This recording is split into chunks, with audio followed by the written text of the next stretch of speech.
This goes very well with the crackling fire and the storm outside. But don't worry, you are safe. You are safe here.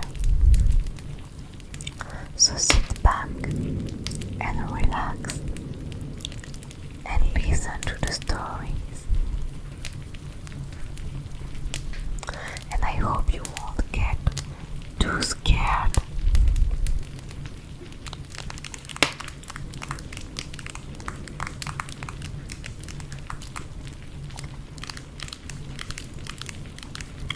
So I'm going to be reading them on my phone because this way you'll have more details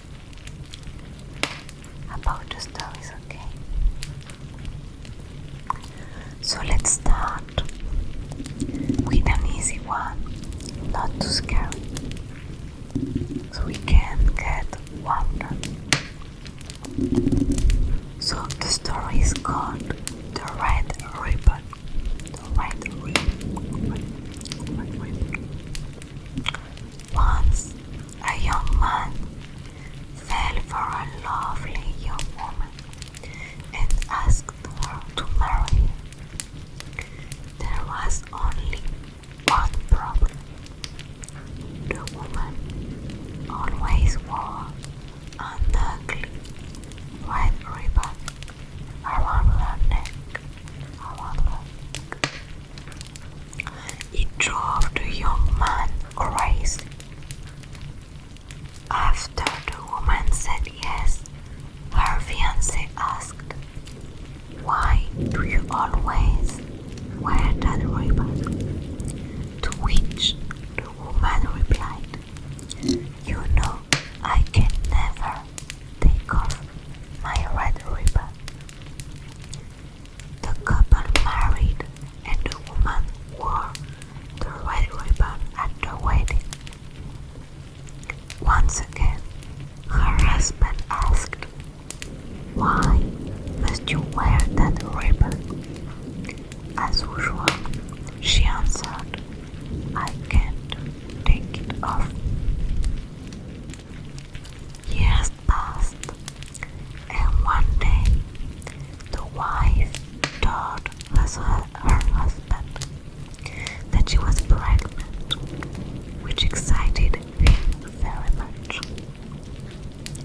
When the day came for her to give birth, the wife said, "Please let the doctor know that I can't take off my red ribbon." The husband was annoyed but followed her request. The wife gave birth to a beautiful little boy. The husband was delighted and forgot all about the ribbon. But as years passed, she wore it every day, regardless of what she wore.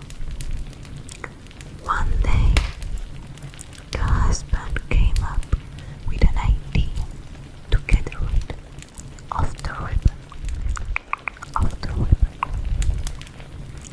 For their anniversary was coming up, and he bought his wife a beautiful necklace. On the day of their anniversary, he presented this gift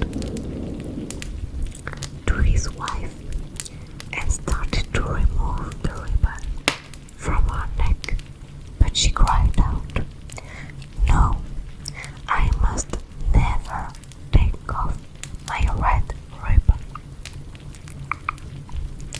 The husband, by this point, was angry and wanted to know why she was so adamant about keeping on that ugly red ribbon. So that night,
to perceive stimuli, would be able to perceive the presence of God. They believed that the five senses clouded our awareness of eternity, and without them, a human could actually establish contact with God by thought. An elderly man who claimed to have nothing left to live for was the only test subject to volunteer to purge him of all his senses. The scientists performed a complex operation in which every sensory nerve connection to the brain was surgically severed. Although the test subject retained full muscular function, he could not see, hear, taste, smell, or feel with no possible way to communicate with or even sense the outside world. He was alone with his thoughts. Scientists monitored him as he spoke aloud about his state of mind in jumbled, slurred sentences that he couldn't even hear. After 4 days, the man claimed to be hearing hushed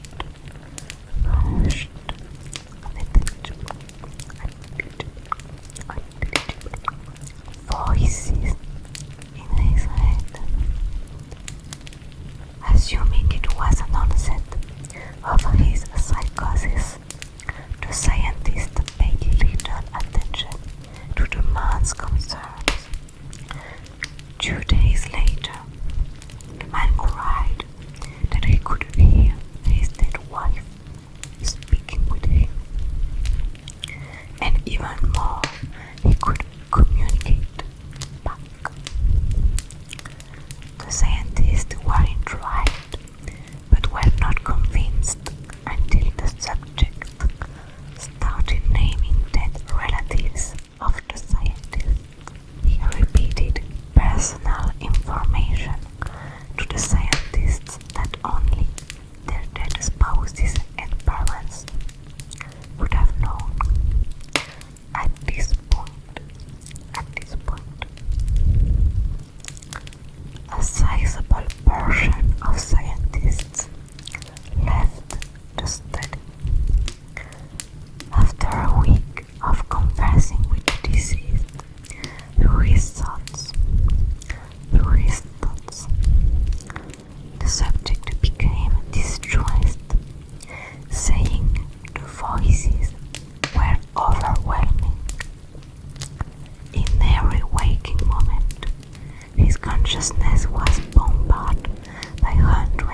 After another day, the subject could no longer form coherent sentences. Seemingly mad, he started to bite off chunks of flesh from his arm. The scientist rushed into the test chamber and restrained him to a table so he could not kill himself. After a few hours of being tied down, the subject halted his struggling and screaming. He stared blankly at the ceiling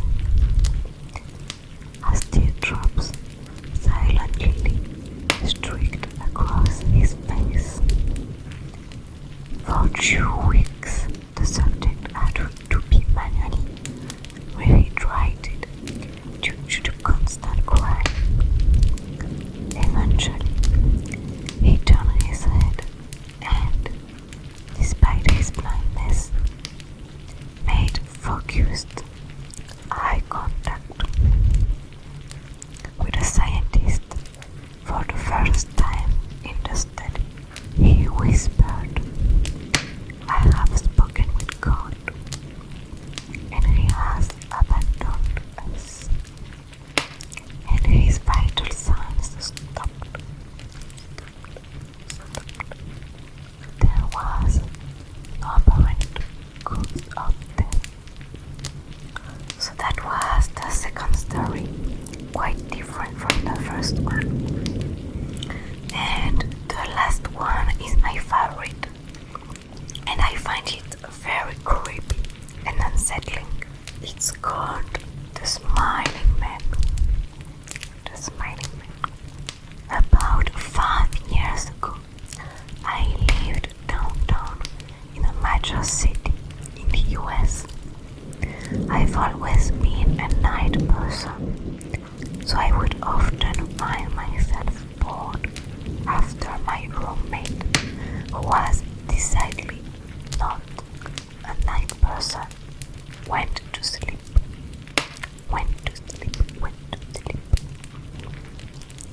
To pass the time, I used to go for long walks and spend the time thinking.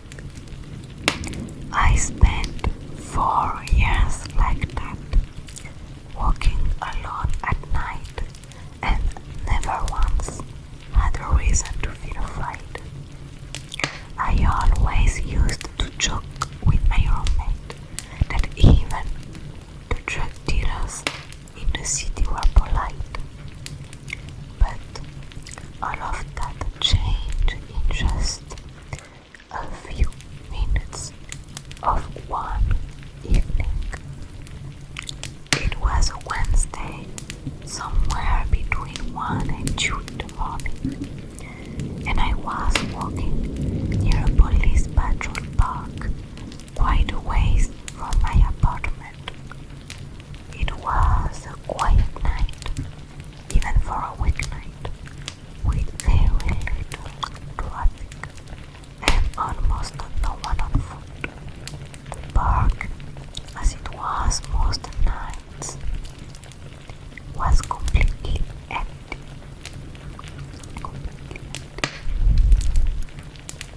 I turned down a short side street in order to loop back to my apartment when I first noticed him.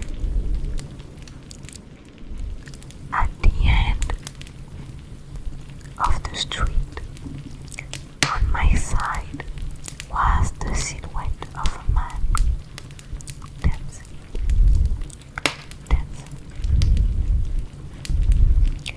It was a strange dance, similar to a waltz, but he finished each box with an odd forward stride. I guess you could say he was dance walking, headed straight for me.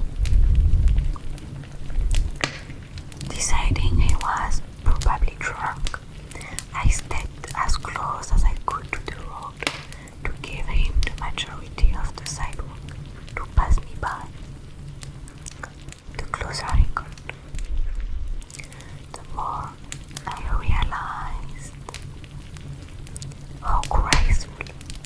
was moving. He was very tall and lanky and wearing an old suit. He danced closer still until I could make out his face. His eyes were open wide and wide. His head tilted back slightly, looking up at the sky. His mouth was formed in a painfully wide cartoon of a smile. Between the eyes and the smile, I decided to cross the street before he danced any closer. I took my eyes off of him to cross the empty street. As I reached the other side, I glanced back and then stopped dead in my tracks. He had stopped dancing and was standing with one foot in the street, perfectly parallel to me. He was facing me, but still looking skyward, smile still wide open on his lips. I was completely and utterly unnerved by this. I started walking again, but kept my eyes on the man. He didn't move. Once I had put about half a block between us, I turned away from him for a moment to watch the sidewalk in front of me. The street and sidewalk ahead of me were completely empty. Still unnerved, I looked back to where he had been standing to find him gone. For the briefest of moments, I felt relieved until I noticed him. He had crossed the street and was now slightly crushed down. I couldn't tell for sure due to the distance and the shadows, but I was certain he was facing me. I had looked away from him for no more than 10 seconds, so it was clear that he had moved fast. I was so shocked that I stood there for some time, staring at him. And then he started moving toward me again. He took giant, exaggerated, tiptoed steps, as if he were a cartoon character sneaking up on someone. Except he was moving very, very quickly. I'd like to say at this point I ran away, or pulled out my pepper spray, or my cell phone, or anything at all, but I didn't. I just stood there, completely frozen, as the smiling man crept toward me, and then he stopped again, about a car length away from me, still smiling his smile, still looking to the sky. When I finally found my voice, I blurted out the first thing that came to mind. What I meant to ask was, "What do you want?" in an angry, commanding tone. What came out was a whimper. What? Regardless of whether or not humans can smell fear, they can certainly hear it. I heard it in my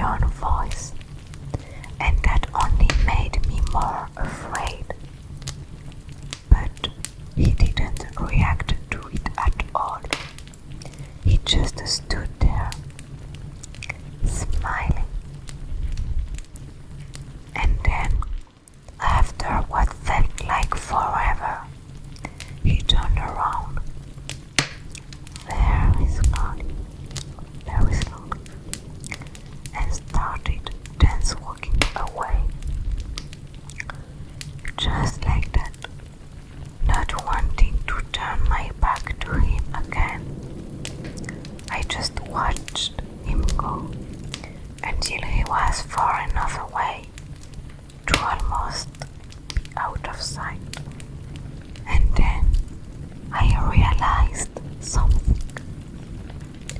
He wasn't moving away anymore, nor was he dancing. I watched in horror as the distant shape of him grew larger and larger. He was coming back my way, and this time he was running. I ran too. I ran until I was off of the side road and back onto a better lit road with sparse traffic. Looking behind me, then he was nowhere to be found.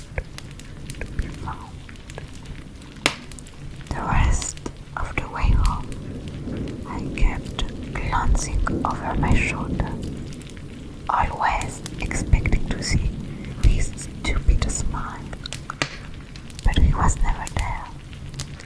I lived in that city for 6 months after that night, and I never went out for another walk. There was something about his face